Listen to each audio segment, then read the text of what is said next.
it doesn't matter what you turn in, you're gonna get a D because I'm making a point.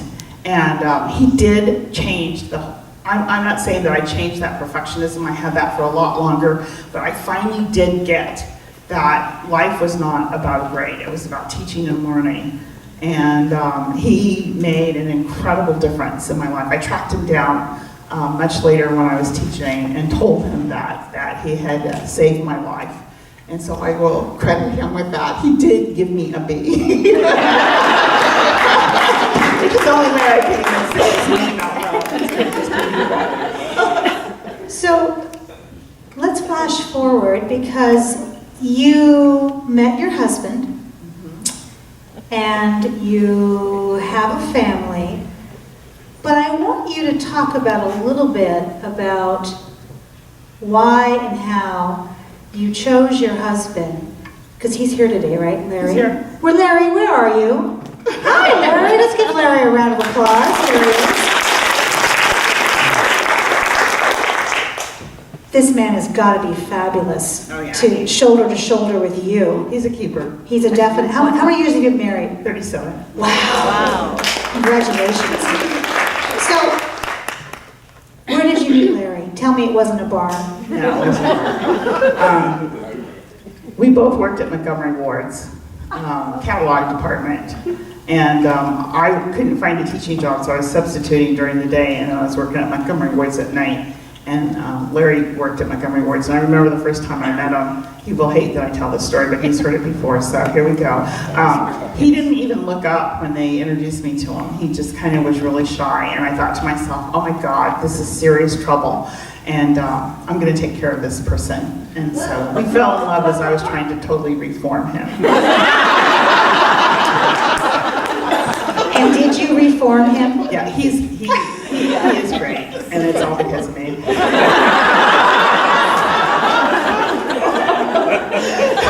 Larry, you gotta realize, we were talking about 1970. You're talking about a black female and a white male, and Italian. His mother was not thrilled, and so neither was mine, but his was really not thrilled. And so we have been through an incredible journey. Absolutely. So you have children, yes? Yes. Tell us about your children. We have 4 children. One of the things that's important about Larry too is that Larry was a perfect kid too. He wasn't a grade monger like I am, but he's one of those guys that, kind of went through high school and didn't make any waves. And so I didn't make any waves. And so 2 things so we've had this incredible, we have incredible children. But when our oldest son, Jason, was 16, when he fell on he dropped on a soccer field and died.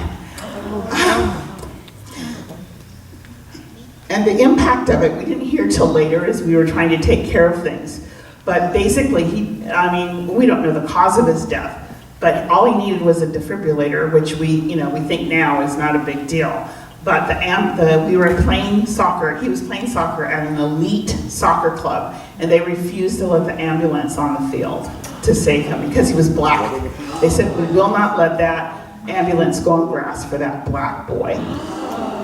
And so it was painful to have him die, but the context of it was even more hurtful. And it reminded me about, how horrible things can be. It is the most incredibly painful thing to have a kid die. 98% of marriages go down the tubes, and I understand why, because it's a time when you need that person more than any other time in your entire life, and they need you, but I don't have anything to give him, and he had nothing to give me. And so it's a time when you can really fall apart. Our 3rd child, who we had Sierra at the same time that Jason died when he was 16, so we had 3 younger children all at the time. And Sierra was Larry insisted on having a girl. We had 3 boys, and Larry kept saying he had to have a girl. I kept saying it's not a good idea. These boys are good, we're solid, let's don't go any further. He insisted, I remind him of that all the time, that we adopted this girl. So we adopted a crack addicted infant. They told us at the time that she would just be fine. It was a time when they didn't know about the effects of crack. And so Sierra has given us a journey like nobody's business. When she was 13, I took her to a psychiatrist and had her evaluated and all that. And the psychiatrist came back and told us, all the issues that she had, the ones that were caused by the crack, all the adaptive disorders, all the things that she had. We watched her do this little playhouse thing where she was in the playhouse and she had a mama bear, papa bear, and the 3 bears. And the said, "How are you gonna play with your bears?" And she picked up the mother bear and said, "Get rid of this one." Whack! Oh. I thought, life's gonna be rough. So Sierra, the psychiatrist told, I said, "How long is this gonna take? We will give her everything it takes. We will pour our lives into her, but when is she going to be okay?" And I remember the psychiatrist said, anytime between 13 and 30. And I thought, 30? Are you crazy? We can't wait until she's 30. Well, she's 29, and we're thinking any year now.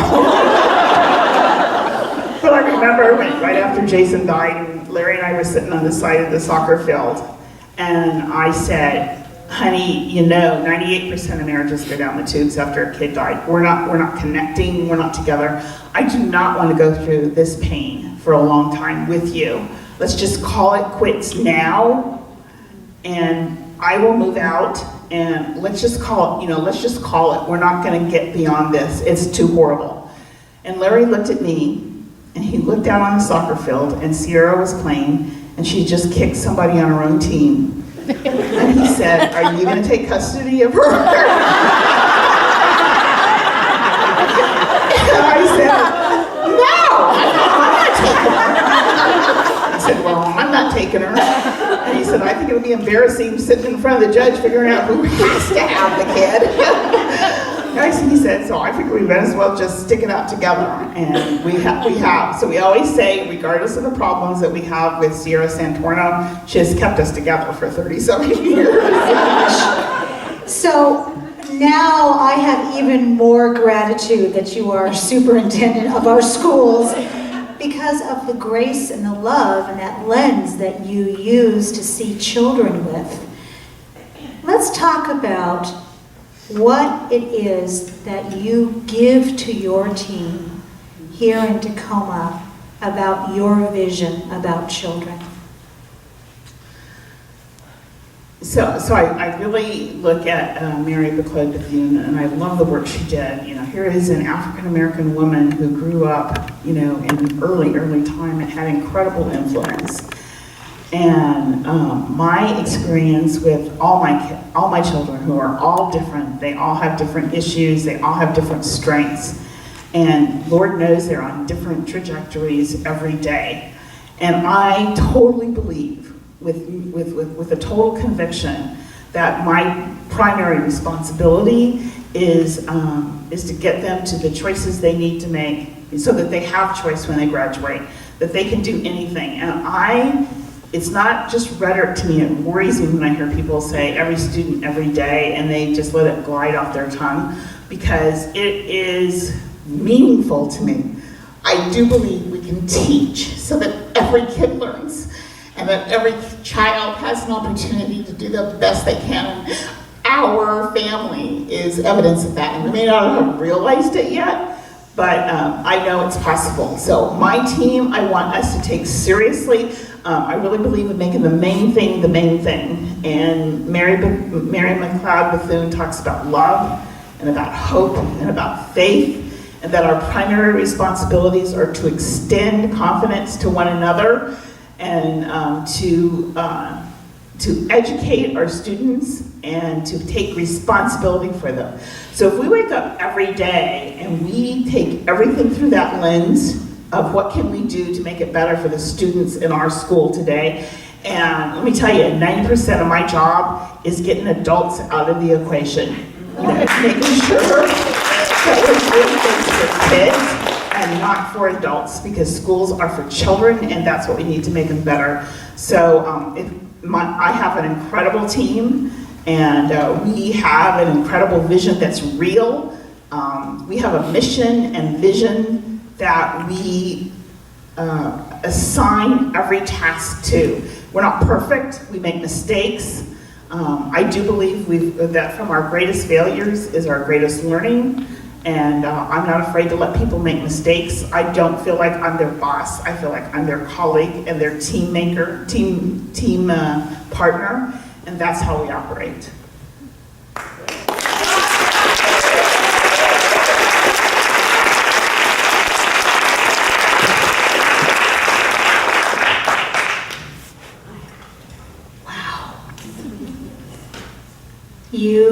You are the definition of refinement. You've let all those things in your life refine you to where you are today. I cannot begin to tell you how thankful I am that I get to sit across from you and ask these intimate questions, and that you have those beautiful, miraculous gifts known as our children to touch every single day. Carla, thank you so much. Thank you.